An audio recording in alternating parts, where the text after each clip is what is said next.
అందరికీ నమస్కారం. అస్సలాము అలైకుం రహమతుల్లాహి బర్కాతు. మిత్రులారా, 1999లో నేను రాజకీయాల్లో అడుగుపెట్టాను. మా పెద్దాయన డాక్టర్ డి రామానాయుడు గారి కోసం. ఎందుకంటే నేను చైల్డ్ ఆర్టిస్ట్ తర్వాత నేను మళ్ళీ ఒక వయసు వచ్చిన తర్వాత నాకు అద్భుతమైన అవకాశం ఇచ్చి ప్రేమ ఖైదీ అనే సినిమాతోటి మళ్ళీ నా కెరీర్ స్టార్ట్ అయింది చైల్డ్ ఆర్టిస్ట్ తర్వాత. అలాగే వారు బాపట్ల నుంచి ఇలాగ నేను ఎంపీగా నుంచుంటున్నాను రా, నువ్వు రావాలి, నా క్యాన్వాస్ చేయాలి అనగానే తప్పకుండా గురుగారు, ఎందుకంటే మీ సినిమా తర్వాత నేను మళ్ళీ ఒక ఆర్టిస్ట్గా నేను ఎదిగాను, సో డెఫినెట్గా నేను వస్తాను అని చెప్పి వెళ్ళటం జరిగింది. అప్పుడు టీడీపీ హయాంలో దాదాపు ఒకే పార్టీలో 20 సంవత్సరాలు నేను ఉన్నాను. తర్వాత మళ్ళీ ఇటు రావడం జరిగింది. నాకు అన్నం పెట్టింది ఫస్ట్ నా తెలుగు ఇండస్ట్రీ, నా తెలుగు ప్రజలు, ప్రేక్షక దేవుళ్ళు, నా నిర్మాతలు, నా డైరెక్టర్సు, నా హీరోలు. ఈ రోజున ఈ రేంజ్లో నేను ఎదిగాను. 45 సంవత్సరాలు ఇండస్ట్రీలో ఉన్నాను.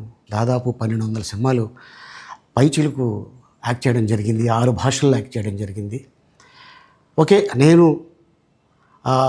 దయాగుణం ఉంది, భగవంతుడు ఇచ్చాడు కాబట్టి నాకు రాజకీయం తోడైతే కొద్దిగా 10 మందికి నేను సహాయపడగలను అనే ఉద్దేశంతో రాజకీయాల్లోకి వచ్చాను తప్ప రాజకీయాలు చేయాలని రాజకీయాల్లోకి రాలేదు.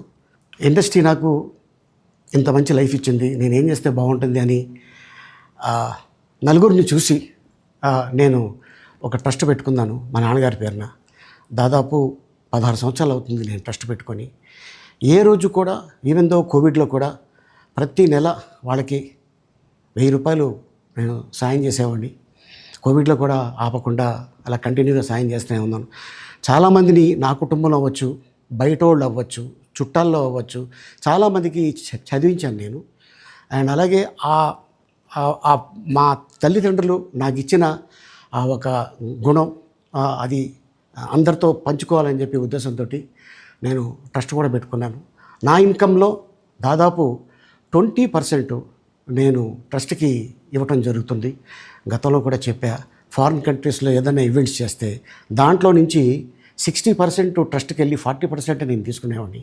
సో ఇట్లాగా చాలా సేవలు చేసి ఉన్నాను కాబట్టి ఈ మాట కూడా నేను మీకు చెప్పుకుంటున్నాను.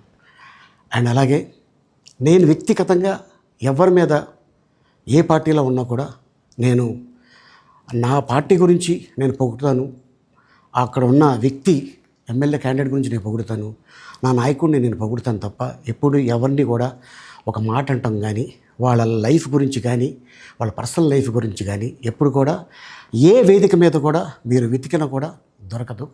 అండ్ అలాగే సో నేను ఈ రోజున మీ ముందుకి రావడానికి కారణం ఏంటంటే, నేను ఏ పార్టీ మనిషిని కాదు, ఏ పార్టీ సపోర్టర్ని కాదు, ఐఎమ్ జస్ట్ కామన్ మ్యాన్గానే ఉండి ఇక నా సినిమాలు, నా షూటింగ్లు నేను చేసుకుందాం అని చెప్పేసి అనుకుంటున్నాను. That's it. ఈ మాట చెప్పడానికే నేను మీ ముందుకు వచ్చాను. సో నేను ప్రతి 5 సంవత్సరాలకు ఒకసారి ఎలక్షన్లో మీరు వెళ్ళి ఎలా ఓటేస్తారో నేను కూడా ఒక కామన్ మ్యాన్గా వెళ్ళి ఓటేసి వస్తాను. సో రాజకీయాలకి స్వస్తి, గుడ్ బై, థ్యాంక్ యూ.